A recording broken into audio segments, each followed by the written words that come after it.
All right, so we are here gathered virtually and in reality at Journey Team. And everybody, thanks to Kip and team for putting both of us up in this luxurious space. I do want to say that we're going to continue to be here in person so that when this stupid virus is done having its way with this, we can get together in person and have a place. And so if you look behind me, imagine yourself there in real space with this. We could even take a minute and rub Noah's beard. And I tell you what, that would just be, it would make the journey here worth it. And so we're grateful to Journey Team for helping sponsor this space. And we invite you whenever COVID is done with us to come and join us. Always free caffeine. And there's a room next door that I have not yet visited today because we've had technical difficulties that has liquid libations of a large variety. So thanks to Journey Team. Thanks to all of you for showing up. A couple of little bits of housekeeping. We have a few of us, not a ton, but we have a few of us. And so don't feel like this is a webinar. Feel free to pop off and ask questions of either a easy or hard variety. I threatened hard questions to Greg earlier, and he said, well, you can ask me hard questions, but this is Jacob's first time. We want him to come back. So direct all of your hard questions towards Greg, and we'll give Jacob the easy ones. We will let Jacob and Greg introduce themselves here in just a minute.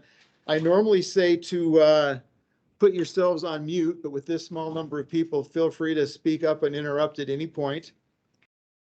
We will meet again in February, and because February is short, it'll still be the same number of days away. So it'll be the last Tuesday in February. I'm working really hard on getting a couple of folks from Microsoft to come and share with us the magic of adaptive cards. And the two that we're chasing are the two guys that lead that community. And so it would be quite a coup if we were to get them to come and spend an hour with us talking about adaptive cards. And personally, speaking as someone who has done some scripting in the past, adaptive cards is a great way to take it to the next level. So consider this to be the teaser and the adaptive cards where we learn the magic of what we can do with Power Automate to take it to the next level. Is that fair, Greg and Jacob? I like it. Have they responded at all to you? So I talked to my Microsoft insider, and I sent an email last week saying, hey, will you invite these guys to talk to us? And I texted a reminder today, and he said, oh, thanks for reminding.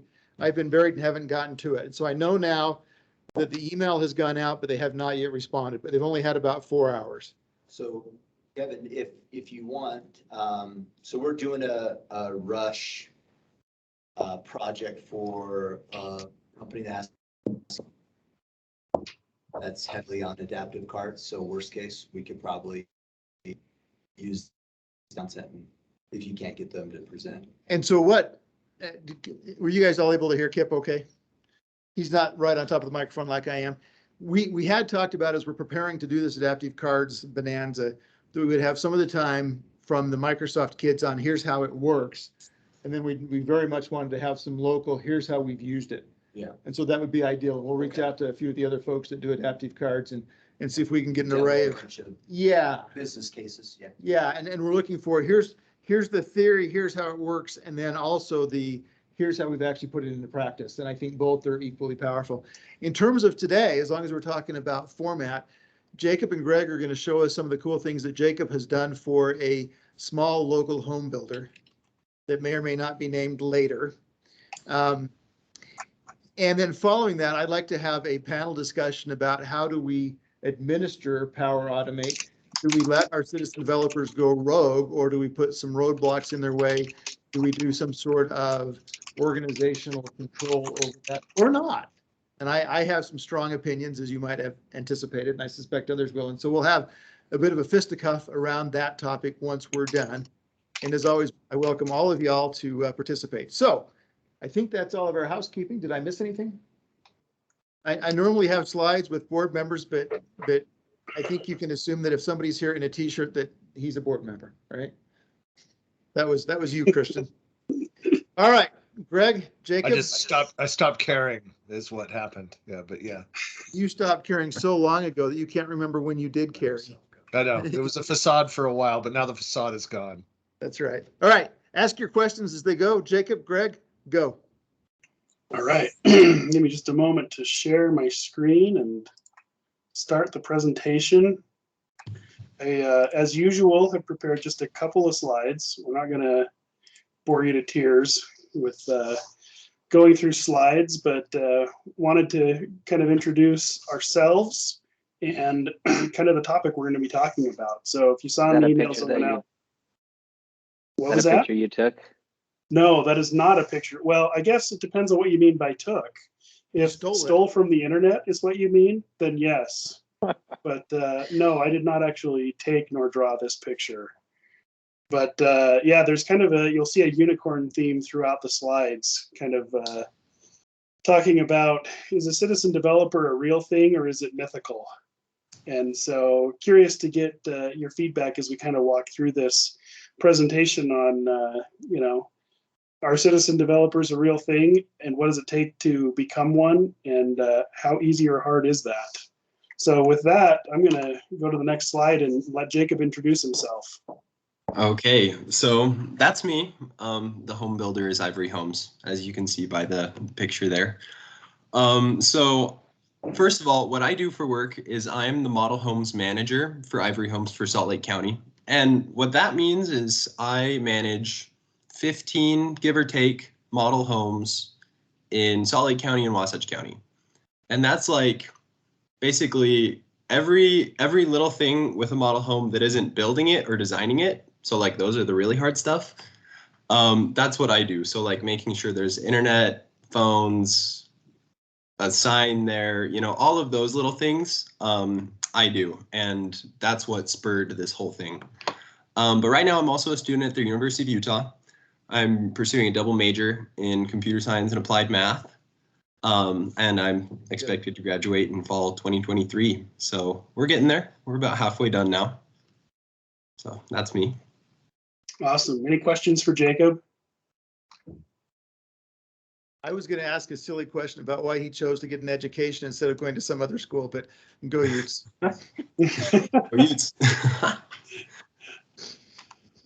Oh, very good. Well, I don't know how much I need to introduce myself. I was just looking at the attendee list, and I think I know everybody or have met everybody pretty much on that list. So I'll just say hello again. It's great to meet you all virtually. I do look forward to a time where we get to have, more formal in-person events, and hopefully another M365 Friday, SharePoint Saturday type event. I really miss those a lot. So it'll be great to get back together. As a reminder, I currently work at Sundance. I'm wearing Sundance hoodie. Sundance is behind me, so I'm very on brand today, but I've done a lot in the community over the last few years. I've been president of a number of local user groups, and I'm just happy to be back presenting and getting to chat with y'all. So hopefully we have something good to say. I'd ask if there were any questions for me, but I'm not sure I want Greg, any of those.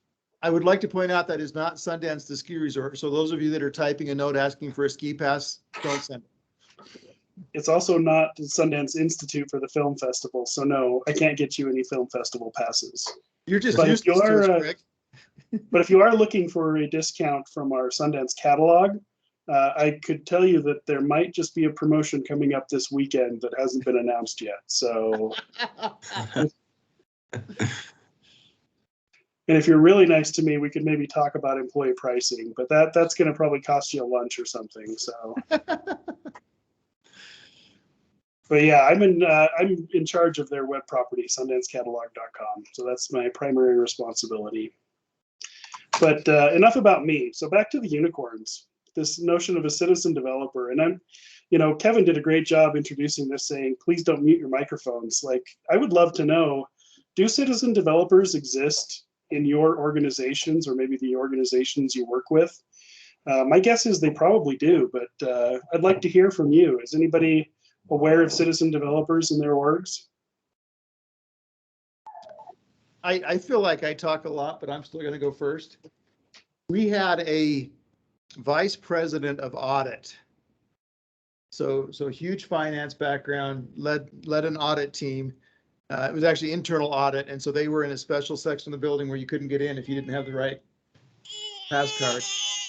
But he took Power Automate and built the most elaborate application that you can imagine to try and keep track of who had and who had not been audited.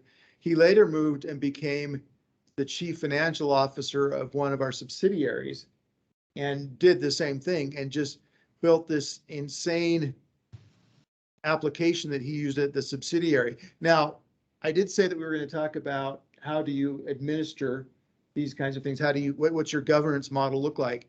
And one of the reasons that I would want to talk about that is because when he left audit, suddenly we had this huge application with 748,000 steps that nobody else knew how to make go. And that's common. And so citizen developers do exist, and there are some dangers. Did I answer your question, Greg? Yeah, we know at least one organization where they exist.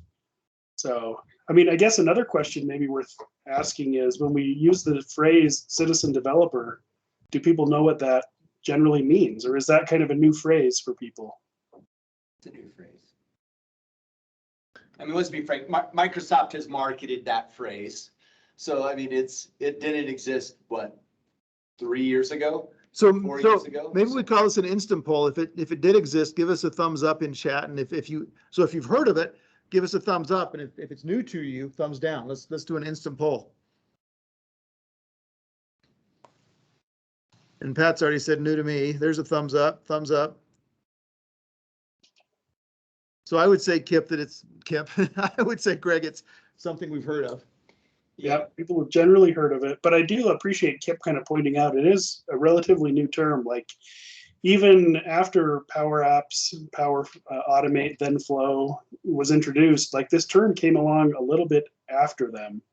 So, but it's really just talking about those employees in your company that, have, they perform work that looks and smells a little bit like software development, but they're not typically using, like the compilers and writing source code and doing those sorts of things that you would normally associate with, that kind of more traditional software engineering access or career path. They're using other tools to do it. We used to call it maybe shadow IT, right? Yeah, shadow IT, or they're just really good power users, right? Like a user of access was just a good power user. They weren't a developer. In fact, I would argue that every developer would be pissed off by this inclination that these are developers. At least I hate the term. It drives me mad. You were because like me, Kip, you cut your teeth on programming C# for a lot of years. So yeah, and they're not developers, right? Like, are they coding? Are they putting code into source control? Like, is there test? Like, it's not the same thing. But I do think it's a marketing ploy on Microsoft's point to like, hey, you're developers too, and we have these tools, and you can be a developer, right? So right. when we talk, it's a marketing ploy. When we talk governance, Kip, we're going to talk, I hope, about how do we test these things? How do we make them be less fragile? Yeah. How do we make sure that they're secure? I think those are all governance questions that we're going to talk about at the end of this. For sure. I think the older word for a lot of this was business logic. That's the core focus, that folks are coming up with solutions to solve business logic problems. Sure. And as Kevin said, that sometimes happens at the executive level. Yeah. Yeah. But yeah, it can happen anywhere. So that's great, JR. So without wanting to beat this horse, this unicorn, this dead horse, I do want everyone to take their mics off mute for just a moment if they are already not off mute. And I'm going to read this joke. And when I read the punchline, I want everyone to groan together. And then if you find it funny, you can laugh too. But I want you to all groan when I read the punchline. So why do unicorns love really silly jokes? Because they are unicorny. I'm angry now. That was so satisfying. Thank you. All right. So enough about the unicorns for a minute. Just a quick recap about Power Apps. I think most people on here are generally familiar with them, so I won't talk too long about it, but it really is a interesting service that is included with many of the licenses for Microsoft 365. And it gets you started building these. There are additional licensing needs. We're not going to talk much about licensing, but just know that it's out there. And one of the things that's really key for this group is it's generally been considered the path forward for migrating InfoPath and the older Access web apps to kind of a new modern approach. And specifically, yeah. As long as we're talking about apps and the migration path, this might be a good point to suggest that if you're going to do this at scale, it would really pay you to go and get a partner involved, because the licensing on these things is tricky. And to get it right, you want somebody that's been there and done that. Could cost you. Yeah, because you might end up being surprised by some costs if you, don't talk to a partner and dig in and understand exactly what the licensing is. So it's a great call out. The last thing I wanted to point out is the last bullet there, and that is that there's really two types of Power Apps that, I don't know why they have to call them both Power Apps, because it kind of makes it confusing, but there's Canvas and model-driven apps, and we're going to be focusing just on Canvas today. Model-driven apps are a little bit more dashboardy. They have a richer, stronger data model behind them typically. It's really a different product almost. So we're just going to focus on Canvas apps. The sister product to Power Apps is Power Automate, that helps automate a lot of kind of repetitive type tasks.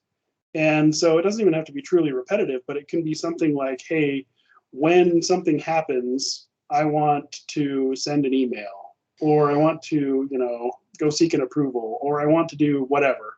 But there's just tons and tons of these, actions and code blocks that, once again, that citizen developer can kind of easily stitch together in a very drag and drop UI-centric way, where it doesn't require, busting out the Visual Studio instance and writing up some code. There are three main types of Power Automate instances. There's a cloud version, a desktop version, and a business process version. And I also put a note C, Azure Logic Apps, because they're Azure Logic Apps, but they're kind of a separate thing anyway. We're really only going to be talking about the cloud version today. So we're not going to be talking about the desktop automation or anything else, just as an FYI. And then the last piece of the Power Platform that we're going to be bringing in is Power BI. So it's really a very convenient way that allows you to connect to your data, to clean it up, do kind of that, the E and the T of ETL, the extract and the transform, and make it available to then visualize and share. So Power BI really makes it easy to do a lot of those things while still having the proper governance available for your organization to make sure that people aren't sharing something they shouldn't be, for example. You can kind of set up the necessary bits around that to keep your information secure as well. So we'll show a quick little thing with Power BI. But the problem, and what Jacob's going to show us, is you can fill in the blank here. Excel on your mobile device is awful, or really handy, or whatever your experience might be. But the bottom line is, Jacob will talk more about it. He was originally managing a lot of these properties just in an Excel spreadsheet that he would have to look up and try to manage things on his phone. And it was a little clunky. It worked, but it wasn't great. And so I kind of showed him saying, hey, let's move this into a more structured data. Let's wrap it in a Power App. And there's some really cool things that enables us to do that's really hard when you're just viewing an Excel sheet on mobile. So with that, I'm going to kick it over to Jacob. Stop presenting and let him share his screen. Okay. So let's see. First of all, I want to just show you the app that I built. Just like this is, we're gonna skip to the end of the fairy tale, and I'm going to just show you here. I connected to my phone, and so let's see if I can do this. I'll share my screen. We're still seeing Greg's. So let's see, is that gonna work? That's us. Okay, so we'll go to Power Apps. I'll kill that. Okay, So this is the app. You just open up the Power Apps app on your phone, and then you can open up any app that you've made. So this app shows me, it's got a nice picture. It shows me the name of the community, the floor plan, the lot number, and the address. And I can scroll through this list. I can select any of them. I can say, okay, what is this one? What's the phone number, the website? Who's the internet service provider of this model? I can also edit this if I click that little button up in the top corner. And this shows me all of the information, and I can change it. And then if I click the check mark, it'll adjust it accordingly. I can also, if I click that plus in the top, it brings up the same screen, but instead it's blank. And I can add a completely new model to this.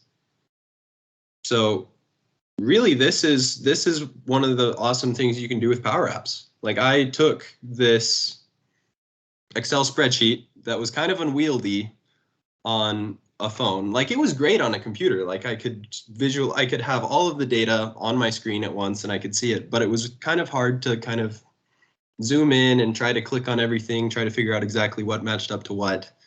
And this makes it look a lot better. One thing that's also nice is that I can see all of the sold models. These don't have pictures, and they don't have websites, but this is all of the sold models that I've worked with since I started working. And so, as you can see, this amount of data grows a lot as time goes on. So let's see, I'm going to. Hey, Jacob. Yeah. The back end for this data is SharePoint, right? It is. And so what we want to do is, sorry, I'm going to try to end sharing screen, but I actually don't remember how to do this. There we go. Okay, so what we want to do is we want to show exactly how this was built. How do we take data from an Excel spreadsheet and then move it into a SharePoint list, put it in a Power App, and make that work? How does that whole process happen? I think, who was it? I think it was Pat that put in the chat, how do you learn? How do you learn how to do this? So I want to give kind of that little refresher, or not really refresher, give that little startup course on how to do this. So I am going to share my screen on my laptop and we'll just start doing this. And if I say something that maybe is confusing or doesn't make sense, or you want more clarification on that, let me know and we'll just get going. So first thing you want to do, you'll just open up your web browser and we'll go to Teams. Here we're gonna make a new team that's basically dedicated to, whatever team you want to have. So we'll go Teams, create team. We're gonna do from scratch and we'll make it private. So we're gonna name this Model Homes. Okay, and just for the sake of time, I won't put any descriptions in there. Dismiss that. Okay, so I won't add anyone, but okay, great. So now we have a team. In this team, we want to make a SharePoint list. So notice that it says we can't get your files. If it does that, you'll just need to refresh it and it will realize that it can actually get your files. Now in here, we'll do open in SharePoint.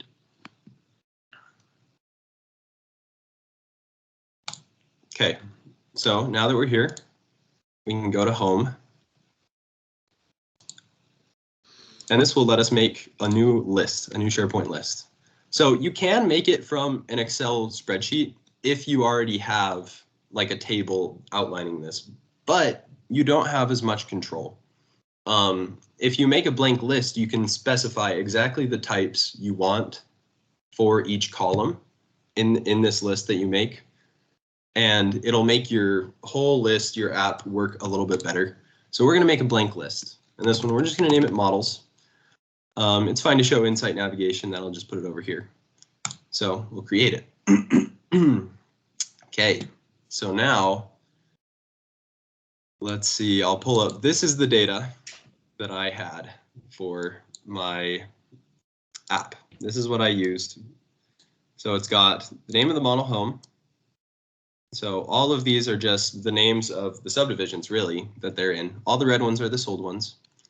And it's got the lot number, floor plan, street, and it's broken the address up into these columns: street, city, state, zip, internet service provider, phone number. And I have these phone numbers formatted as hyperlinks so that when you click on them, they'll just open right up and let you call. It makes it work really well in apps. And then the website, and also a link to the images that these work with. So like, this is really nice on a computer. I can see pretty much everything, but I'm sure you can see how this would be a little bit tougher to use on a phone, especially if you wanted to edit any of this data. So what we're gonna do is, let's see, I'm trying to think. Does it work good if I do this? Can you guys see? Maybe if I go like that. Sure. Yep. Okay, awesome. So we'll just keep title. I mean, every single one needs a title. And we'll just use this model home. We'll just keep that as the title. So now we'll just start making them. The lot number we're going to use as a number.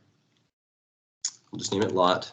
Makes it a little easier if you don't use spaces in the app, just with like the formulas that you'll make.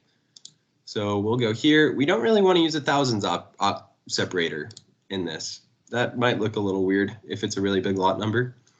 And it doesn't make sense to have a negative lot number, so we'll just put minimum allowed value as 0. We can require that this column contains information. Every model should have a lot number, but we don't need to enforce unique values. So we'll add that in. Okay, so that's lot. We'll add the floor plan. That'll be just a single line of text. We'll just name it floor. And we can require that this column contains information, but there's no default value. So we'll just add that in, and we'll just keep going. So now we'll do street, city, state, zip. Okay, and so street is also going to be a single line of text, pretty much the same thing. We'll require it. We'll just say that every model needs to have an address, because it would be a little weird if it didn't have an address. Okay, city.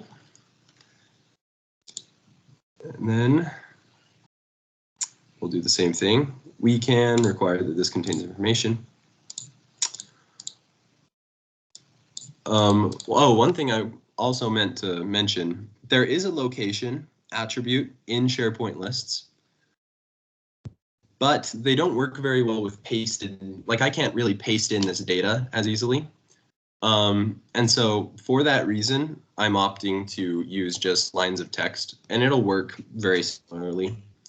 So I felt like I should mention that. So for state, we're going to do a single line of text, but we're going to do a default value because most of them probably are going to be in Utah. So we'll require that this contains information, and we'll save it. Okay, so now zip code. And this one's going to be very similar to lot number. Put a number, there we go, zip. And then, okay, so I don't want to use a thousands operator here also. And also, why not say minimum allowed value is 0?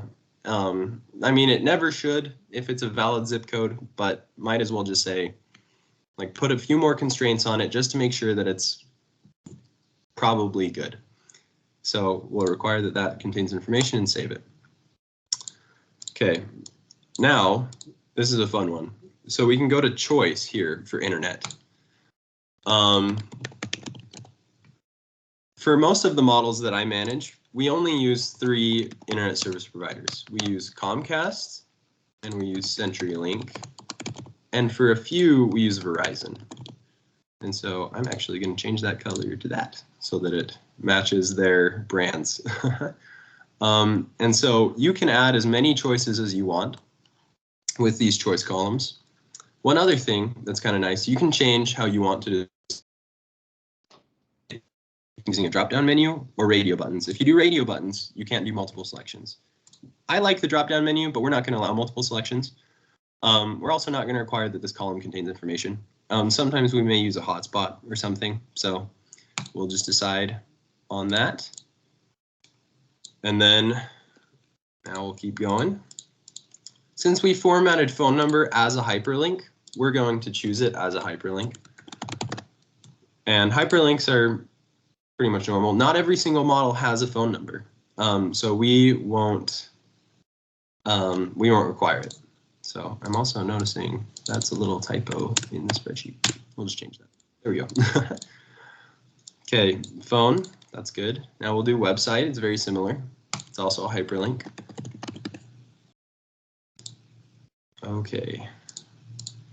And now we're going to add a column, and we're going to do another. We're going to do another one for the image. If we go over here, oh, going a little too far. Here's the image. It's also a hyperlink, but we're going to do something slightly different. We're going to go to more, and if we go to more, we can type in image here.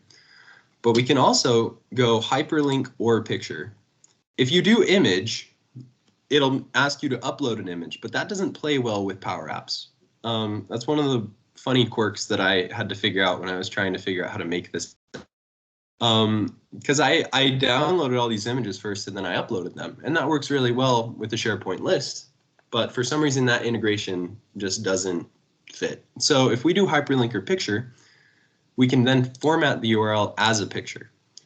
And so it'll show up in our SharePoint list as a picture, but on the back, it's a hyperlink. So now that's the entire list. We've just made everything. So now all I need to do is go over here, copy everything except for that. And I can just, if I have that entire thing in my clipboard, and click Edit in Grid View, hover over this and just click Control V. And now everything just got pasted in, and it formats it correctly if I have those right. And the cool thing too, it'll slowly go through each of these and figure out which choice it's supposed to be in as it goes. All of these, the phones are formatted as hyperlinks, and it'll take that image and it will figure out exactly what it needs to look like, and it will get it from the internet to display it. So all really cool stuff. Now we can exit Grid View, and we have all of this data now in this list, and I can basically just close this Excel spreadsheet. I don't need to keep that in my clipboard. Okay. So up until this point, do we have any questions? Does everyone feel pretty good with what's going on so far? Cool. Getting the thumbs up from Kevin. Awesome. So let's go. Now that we have this, it's actually surprisingly simple to then make a Power App out of this. The bulk of the work is just by clicking these three dots, clicking Integrate, Power Apps, create an app. I'll name it just Model Homes App. Let it think for a second, click Create.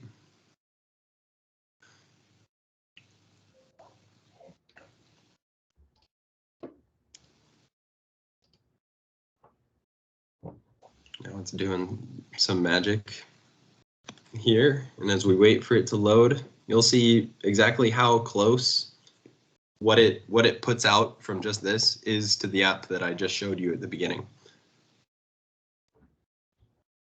Jacob, why would you choose to do this from SharePoint versus making your Power App from Teams?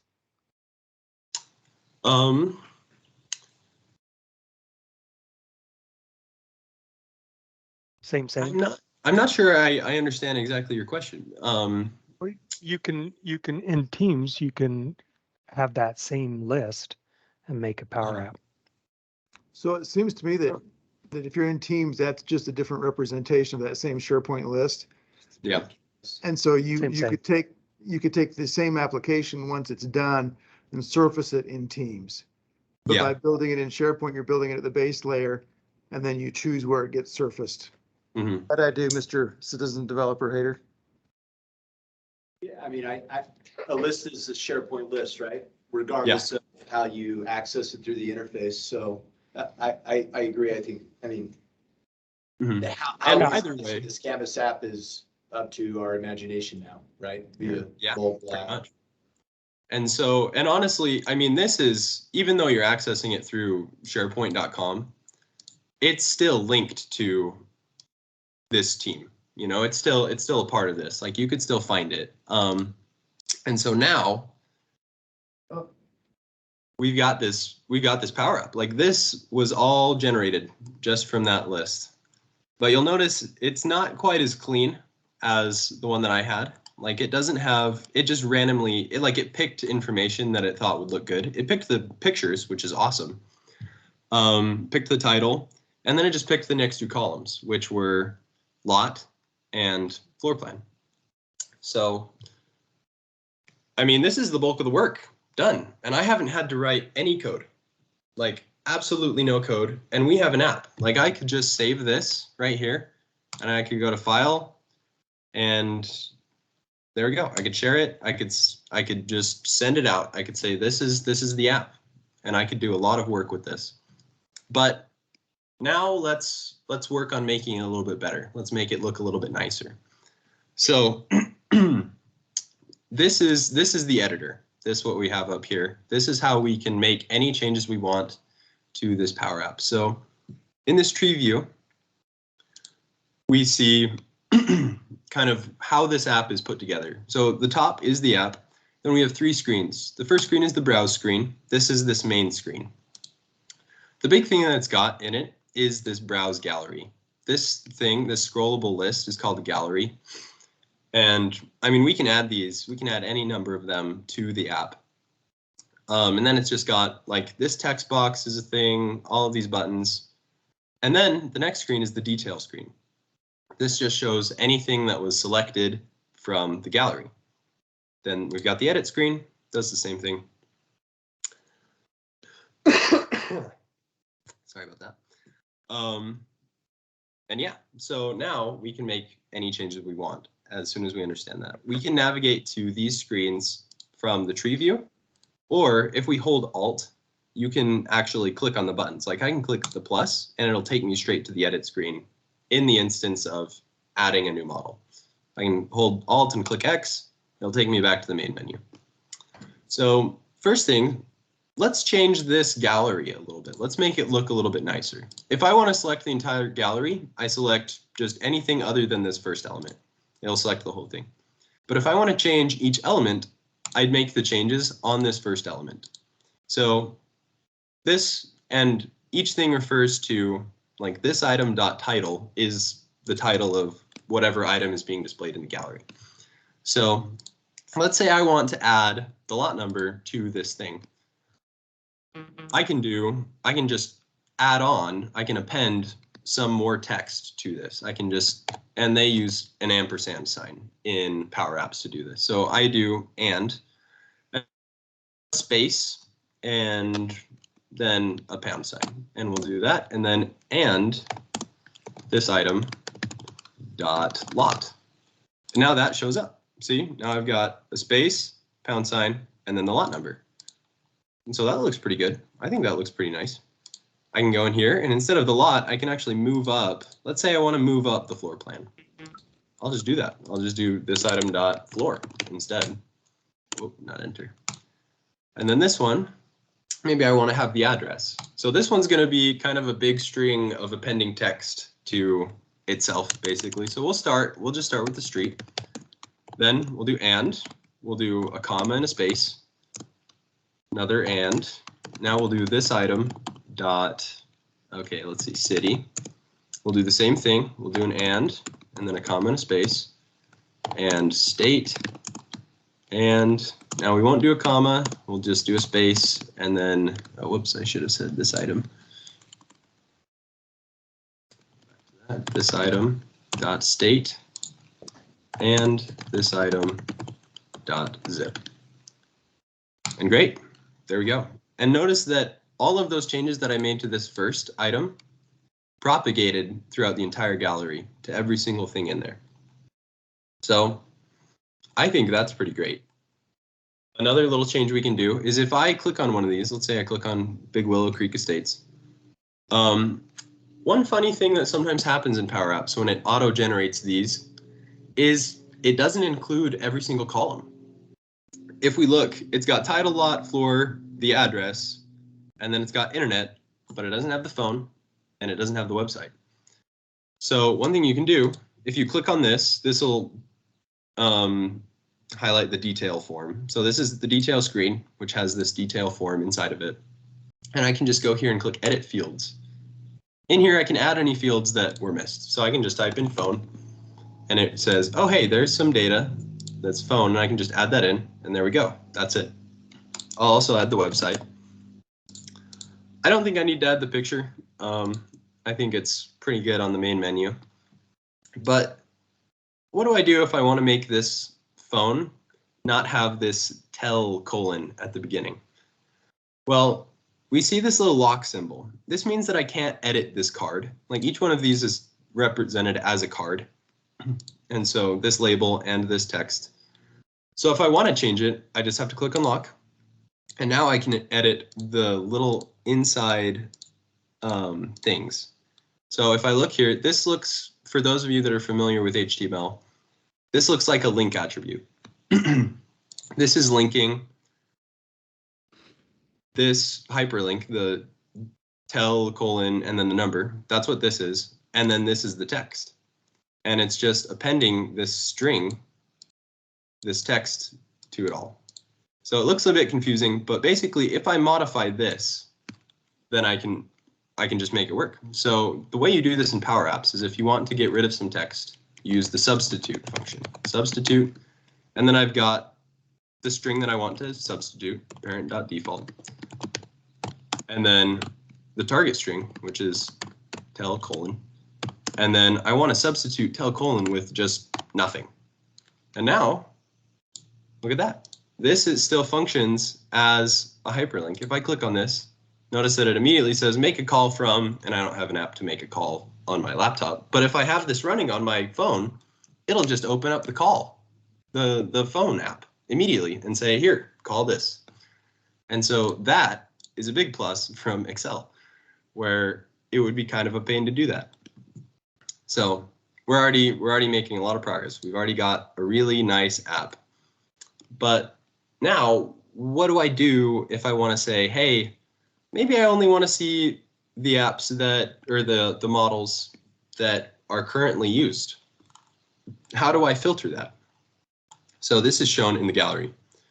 This big, long function basically does that. So it's got sort by columns, and then it filters it using this. This filter command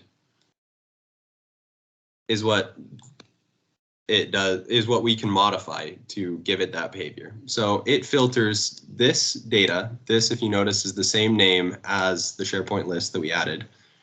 And then it just says starts with title search box 1.text, or text search box. So if I put in anything, it'll find anything that starts with that same title of what I put in this, and it'll display it. But I want to add something else. I want to add in something that checks if it has a picture, let's say, because we know that all of the ones that are current have pictures and all the ones that don't have pictures. So the way you do that is with an if. And I'm actually just going to kind of explain what an if does below, and then we'll put it in. So, and it'll probably break the app while I'm explaining this. So what you do is you do if, and then some condition. So if, like, I don't know, if it has a picture, then put in, then if that's true, do this. And if it's not true, do something else. So it's like if some condition true or false, this would be a valid one. This would be in a valid if statement. So what I can do in here is I can say, comma, if,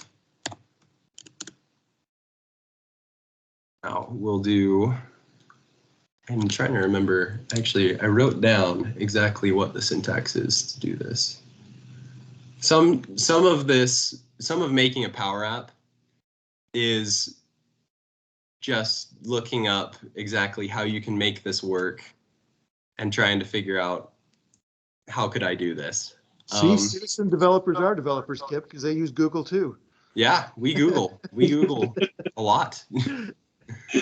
There's no difference. So we're gonna do this.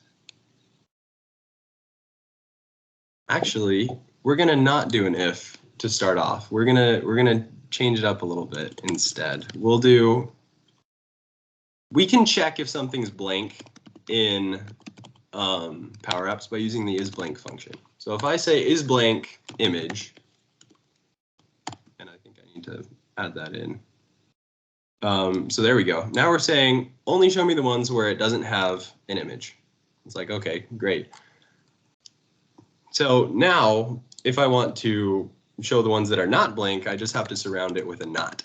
I just say not isBlank image. And now here we go. We've got all of these ones, and these are all the current ones. So that's pretty good. But how can I do this dynamically? Like, what if I want to, like, I don't want to go in and edit this formula every single time I want to do that. So instead, let's do this. I'm going to delete this label. I think I have a pretty good idea of what the app does. And I'm going to add in, let's do a drop down. Anytime you want to add something, you'll just go to this plus and you can add, you just click it and it'll paste it right in. So I want to add in this little drop down menu, and I'll shrink it a little bit so it'll fit better on the screen. I'll also zoom in so that you can see better. Okay, so now we've got this drop down. It only has, so it has 3 initial values, 1, 2, 3. But if we want to change the values, what we can do is we can just come over to here. These are the properties of whatever is selected, this thing right here. And we'll just make sure that items is selected. Then we can just put in what we want. We start with a bracket and then a quote, and we can say, I want it to start with current for a current model. And then we'll just put in sold, like, and now we have those two, current and sold. And this will work. This will expand to any amount you want. We'll set the default to current. And so this is great. We're already on our way to being able to use this app without having to change the code. So now what I'll do is I'll go into here and I'll change this so that now we check. We say if okay, this is the thing about the Power Apps editor.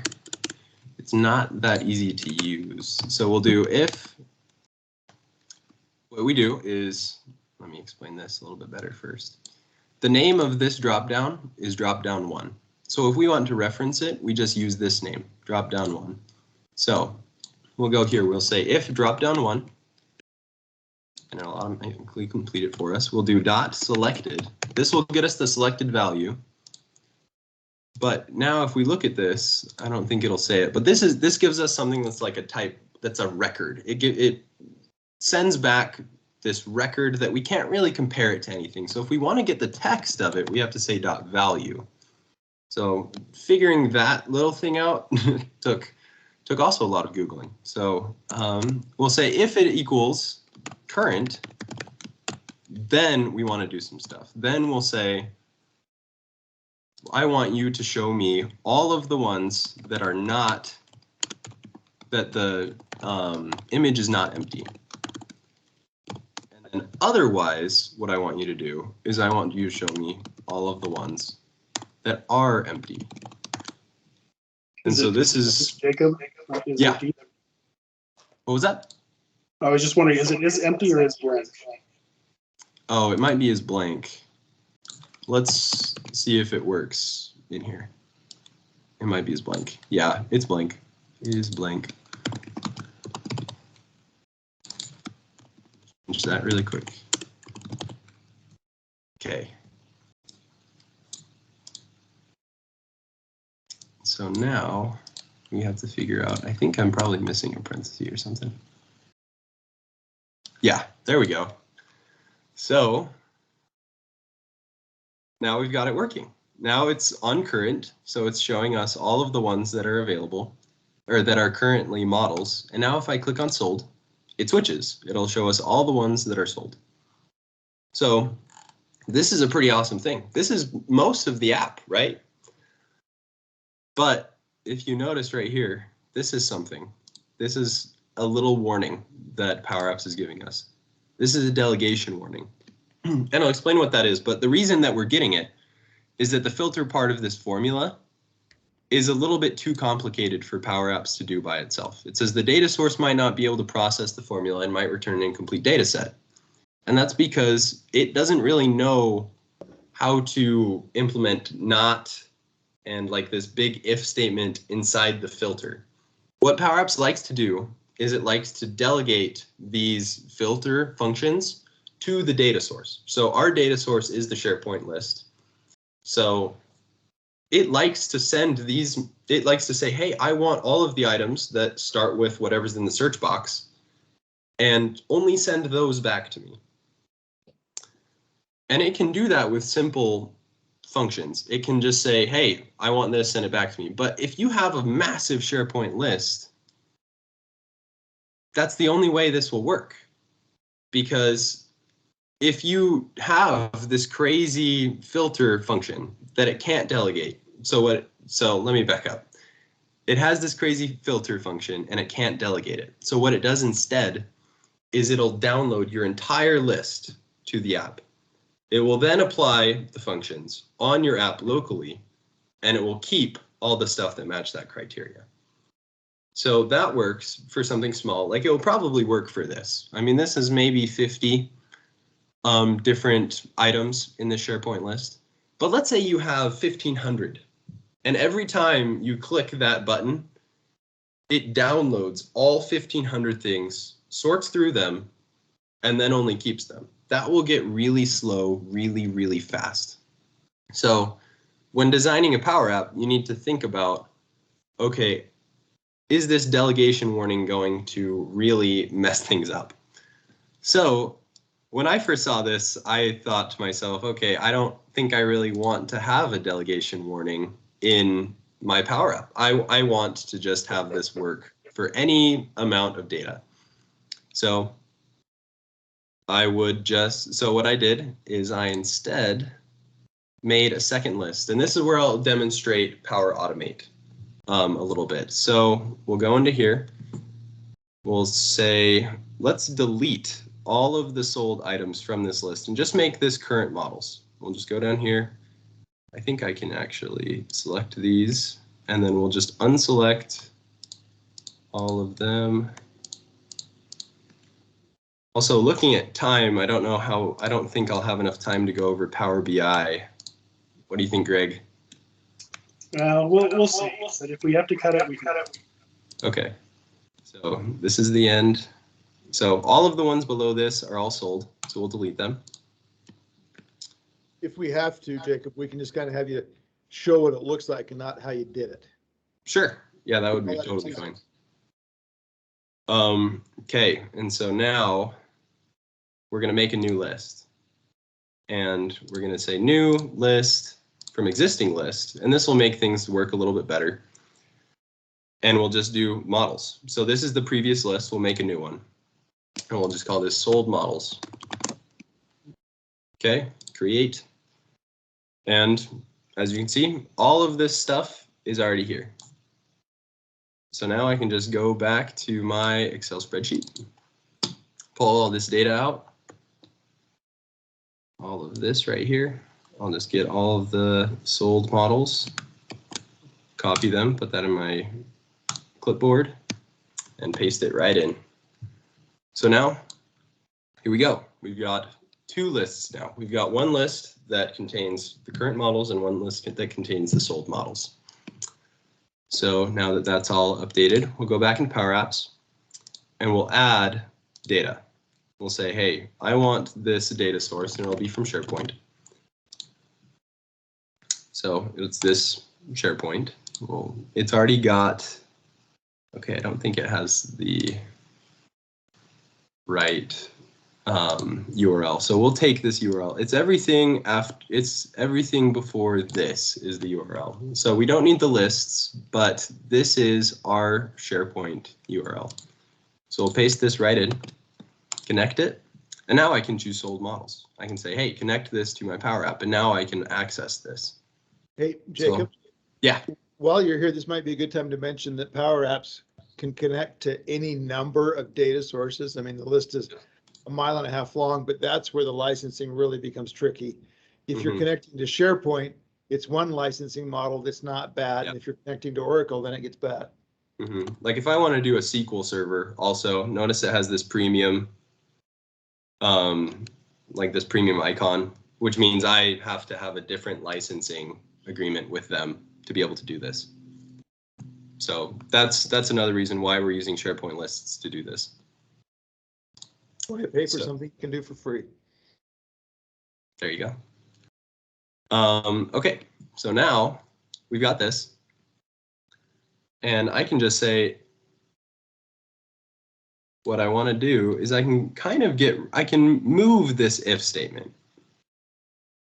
Actually, that's not the whole if statement. I can move this. I can close that out, get rid of that, and instead replace it here. I can stick it right here, and I can say if it's current, instead of not is blank, instead I'm going to do this. I'm going to say just use this data source. And then otherwise use the other one that we just put it in. So, and if it has a space, you need to use this little apostrophe. Let's see, it's sold models. And I think that should work. Let's see, there we go. Yeah. So now I've gotten rid of that warning and I can switch between them.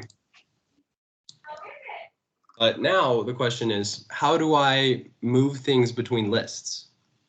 Like, what if I want to mark one as sold? What happens if we sell one of these models and we're not in them anymore? I don't really want to have to go into the list, manually copy it and delete it and stick it in. So this is where we can use Power Automate.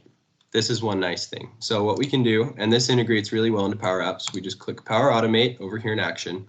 And I don't have any flows, but I'll create a new one. So I think it's going to make me sign in. Let's see here. Okay, there we go. So just click create. The way flows work is you start, we'll do an instant cloud flow. This is triggered manually, and you'll see why we do this. And we'll choose to trigger it with a Power App. Every flow starts with a trigger. And you can see there are tons of different triggers. It's just anything that you say, when this happens, I want you to do these things. So from Power Apps, we'll say, when we trigger this in Power Apps, do this. So we'll create it. And then what we want to do is we want to say, when we trigger this in Power Apps, get the title and the lot, because those can uniquely identify the model.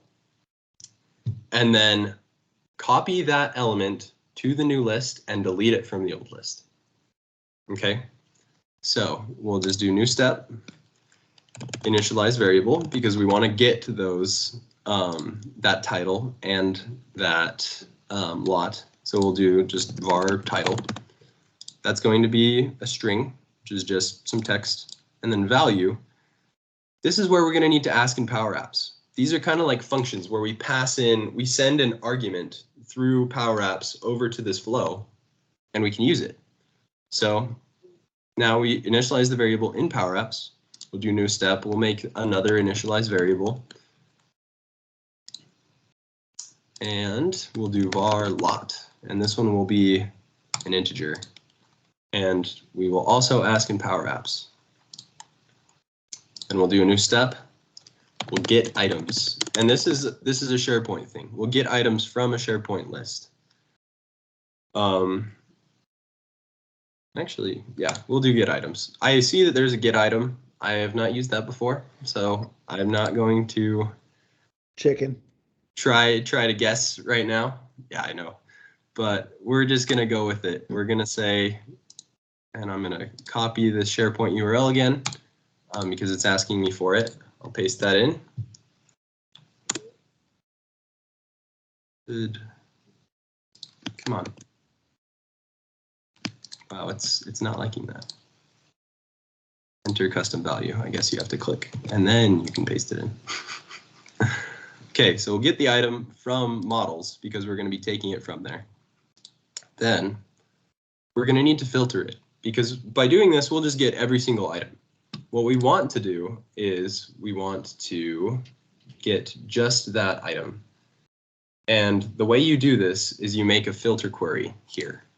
And what you'll do is you'll say, only do this when title equals, and then we'll put a little quote there. And now we use dynamic content.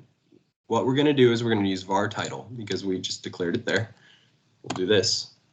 And then we can close that. And then we'll do the same thing when lot equals, and then we'll do var lot. Pretty simple.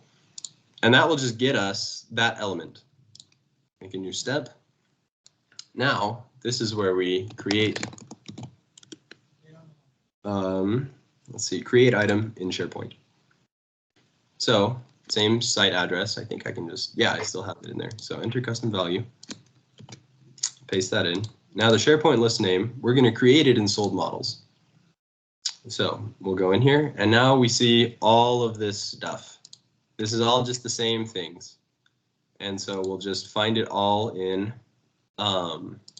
that dynamic stuff. It'll wrap it in and apply to each because it's a get items. So it thinks there might be more than one. So this is just every single item, but we know there's only one. So it'll do this for every item, but really it only does it once. So then we'll get lot, floor,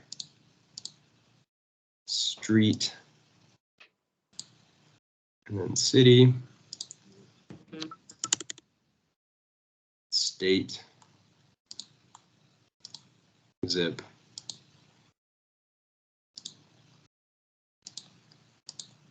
and enter custom value for internet value,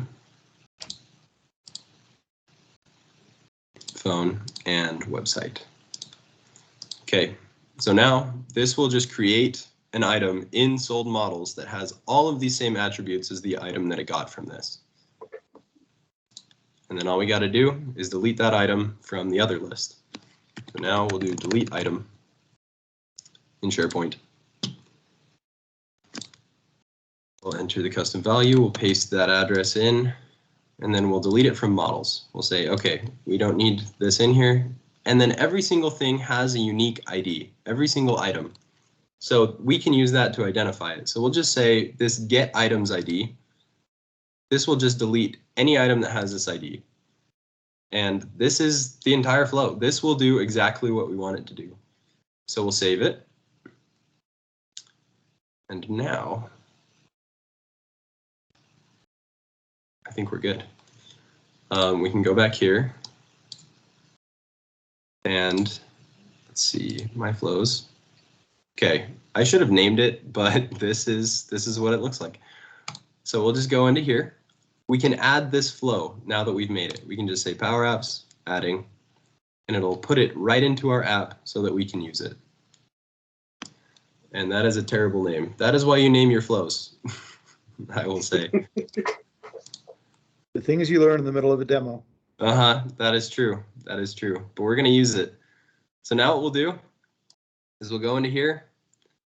We'll go to our edit screen because that's where we want to mark it as sold. I can say, okay, go into here, go to the edit screen, select the edit form, and now we're going to add a custom field. We're going to say add a custom card. Great. Add an item. We're just going to put a button. That's a pretty good spot. And mark as sold. Okay. In this button, when it's selected, we're going to make it do this. We're going to run it, but we're going to pass in this item dot title and this item dot lot because those were the two things that we asked for. And so as soon as we run this, it will move this item from one side to the other. One thing I also want to do, I only want to make this visible if the drop-down selected, or the drop-down one dot selected, I think that's capitalized, value equals current, then I do want this to be visible. But if I want this to be visible if the current models are showing, because I want to be able to mark those as sold. But if it's already sold, I don't want to show this button. I don't want to do that. It will break our flow. And so because of that, we're just going to do that. This will work. And as soon as we click this, I'll go back to on select. I also want to do something, and we say navigate to the browse screen. So it'll take us right back, and it'll say, okay, you're good. So Big Willow, we're going to click mark as sold, and it'll take us back. So it's still there because it has to go through. It's kind of the speed of the cloud to do this. But if we refresh it, Big Willow is gone. And if we go to sold, we'll see that Big Willow is right here. So that means that it worked. Our flow actually did what it was supposed to do. And so now this is pretty much exactly the app that I had to start off with. So do we have any questions at this point? We have had a couple come in the chat. Okay. So the first one was from Pat, and she was wondering if this is available for SharePoint on premises or cloud only. So maybe we should kick that one over to our consultants like Kip to answer that question. Cloud only. Cloud only. So Power Apps is cloud only, but I put in the link, you can connect it in some circumstances in the right conditions to an on-premise SharePoint list. Sure. So your data could live on-premise, but you have to have a cloud license to use it. I agree. Yep. He gave me the papal nod. The painful nod. Okay, the other question we had from Trent was, can you delegate? So this is going back to when Jacob was adding the if logic to filter the list of lots, the list of homes, to just sold or not sold. And he said, can you delegate to a list view? And so in SharePoint, you can create list views with some of that complex logic to filter the list items down. And I don't think you can point Power Apps at a list view. Is anybody aware that you can do something different with that? Let's see. I don't see, like if I try to type anything in to add data, I mean, the only thing we can see from SharePoint is the site list is really a list. I mean, maybe if it shows up in here, we could add it, but I think it's probably mostly just lists. So I think what's going on in the background is it's actually using the OData endpoint, like we saw in Flow, where it said, hey, use an OData expression. And the OData endpoint for SharePoint doesn't support the complex logic that you were using. So for example, it doesn't support, I think, is it contains is another function. Where yeah, so if you notice, it says starts with. Right. So that's like it can search things that start with and end with whatever text. But to do contains, to say, is this little bit of text inside this anywhere, it has to download everything. Right. Yeah, because the SharePoint OData endpoint, it doesn't support the contains filtering method. So if you're using like SQL Server where that could be supported, then it might not give you that error, but that also changes your licensing. Yep. So this is another example of why Kip's hatred for low code development is perhaps unwarranted. And my comment here is that just like doing quote unquote real development, there are tricks and tips that you're going to figure out as you use this and ways that you're going to figure out to work within the box that you've been given. And so we don't know a way to do it, but I thought, Jacob, your way to get around that was very clever, and there are going to be other clever solutions to problems that we're going to find as we use tools like this. Thank you. Yeah, it's that delegation warning. I mean, I didn't need to take it seriously in my case. But one other thing that I think I forgot to mention about delegation is it can only like by default, it'll only pull up to 500 items. So if you have 600 items in your SharePoint list, it'll actually truncate that in the download call. Like it'll say, hey, give me only up to 500 things if it can't delegate it. And so if you can increase that up to 2,000, but it cannot go above 2,000. So if you have 3,000, you will never be able to actually sort through all 3,000 things unless you can delegate. And it's a good opportunity to call back once again to Kip's comment earlier about citizen developers. And the thing that we frequently see is that as citizen developers, we don't test enough to find the limits like that. That's a limit that's not going to show up in a test case. But as soon as we go to production, all of a sudden, maybe we do have 600 items. And if we haven't applied the proper rigor to testing to figure that out, we're going to get hit in the face. Yeah. And the same thing is true with security. There are things that we're going to do as citizen developers that maybe we should think about security implications. And then lastly, there may be PII, personally identifiable information that we're dealing with. If those cell phone numbers belong to agents that were sitting in the house instead of the house themselves, then that's PII. And so now Right. you have to treat that a certain way. Yeah. And there, Or even the data set, right? It's like, okay, well, where's this data set? Or are you duplicating this data that's already actually in a data warehouse somewhere else, right? Yeah. Like, Mhm. and that's the problem. Don't get me wrong. I think there is a use case, despite the fact you give me a hard time. I have to give you a hard time. It's in my contract. I think there's a use case, right, for these solutions. The unfortunate part is most citizen developer solutions lack architecture. Well, and so. Because they lack architecture, they run a risk in most organizations. Yeah, so to put the governance hat on it, right? Something like this was something where Jacob is sitting in his car saying, boy, Excel is a pain in the butt.